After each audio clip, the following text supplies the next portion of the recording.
تحليل على السريع. الزمالك قدر يكسب 4-1 على النادي المصري في أولى خطواته لحصد لقب الدوري رقم 15، وبكده الزمالك يبقى عنده 46 نقطة مستني ماتش بيراميدز يوم الخميس القادم عشان يقول إن أنا فعلا منافس على الدوري.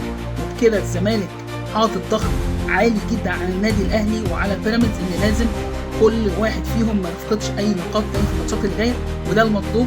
الزمالك نزل بتشكيلة مكونة من 4-2-3-1 أفراد في حراسة المرمى مهدي سليمان، الباك رايت عمر جابر، 2 مساكين محمد اسماعيل، حسام عبد المجيد، باك ليفت محمود بن تايج، في خط النص محمد شحاته، وكان احمد ربيع قدامهم بلاي ميكر عبد الله السعيد المايسترو، وينج رايت كان خوان بيتزيرا، وينج ليفت كان عدي الدباغ، وقدامهم كان راس حربة صريح ناصر منسي الاسطوره اللي حط جون عالمي بوشكاش مستريح.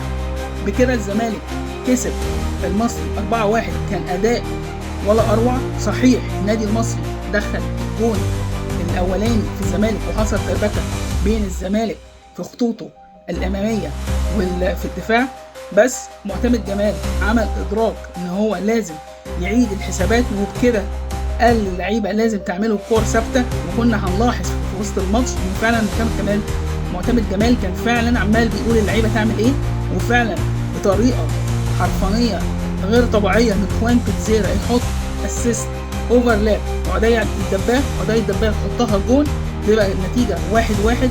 وبكده فتحت المباراه، الجون التعادل فتح المباراه، والزمالك كان عامل ضغط عالي جدا طول الوقت، وقدر الزمالك بالاسلوب العالي والضغط العالي والتحولات السريعه ان هو يفوز 4-1 على النادي المصري البورسعيدي. وبكده بيرسل رساله للمنافسين ان انا موجود، انا هنافس الدوري السنه دي رغم كل الصعوبات اللي انا بشوفها. يا ريت لو عجبك التحليل السريع يا ريت ما تنساش تعمل لايك وكومنت وسبسكرايب. وسؤالي بقوله لك، مين اللي دخل الجون الاخير للزمالك؟ سلام عليكم يا اغلى الناس، اشوفكم على خير في تحليل سريع تاني جاي. سلام.